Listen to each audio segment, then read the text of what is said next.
Bonsoir.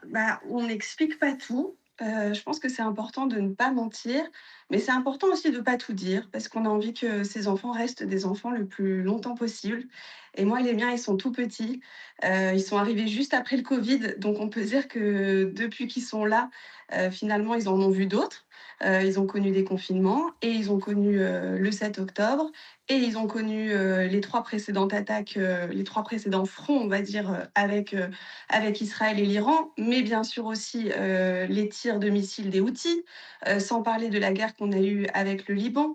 Donc quelque part, ils sont habitués désormais à ces tirs de missiles, à ces alertes, à ces sirènes, à ces pré-alertes qu'on a maintenant sur nos téléphones et qui nous rendent bien service. C'est une atmosphère très anxiogène, mais la chance qu'on a, c'est que quand on n'est pas, en période de guerre, notre vie est très belle et on la chérit et on profite de tous les instants Mmh. parce qu'on sait que quand ça bascule, par contre, oui, c'est difficile et donc on leur dit qu'on est entré dans une période maintenant où il va falloir rester près des abris, mais que ça va aller, que l'armée est là pour nous protéger, qu'on leur parle un peu du dôme de fer aussi, et on leur dit juste que la sirène, elle est là pour prévenir qu'il peut y avoir un danger potentiel et donc on se met à l'abri. Mais on n'entre pas dans les détails des méchants, des gentils, des tirs dans le ciel, des bombes. Alors parfois, ils entendent un peu les booms.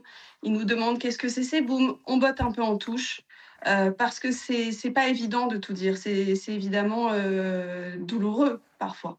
Je voudrais aussi, qu'on parle de la situation dans laquelle vous êtes puisque, dans l'immeuble dans lequel vous vivez, si je ne m'abuse, il n'y a pas d'abri sécurisé. Donc chaque soir, vous devez quitter votre domicile, pour, pouvoir, vous, dormir dans un endroit plus sécurisé, chez des proches, si je ne m'abuse.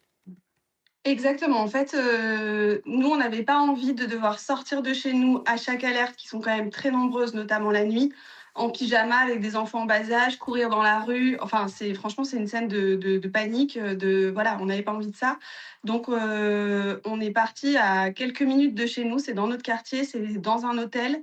Ils ont en fait, dans cet hôtel en souterrain, un abri, un bunker, où ils nous ont installé des matelas. Là, je suis dans la chambre d'hôtel pour le besoin, du direct, mais mes enfants dorment déjà dans l'abri et ça nous permet en fait de faire des nuits complètes puisqu'on éteint nos téléphones au moment d'aller se coucher. On descend dans l'abri, on dort, dans nos sacs de couchage, et le lendemain, on se réveille et presque finalement, on a passé une nuit normale. On demande comment vont les autres et les gens nous racontent: «Oh là là, cette nuit, ça a pas arrêté, on est parti à droite, à gauche».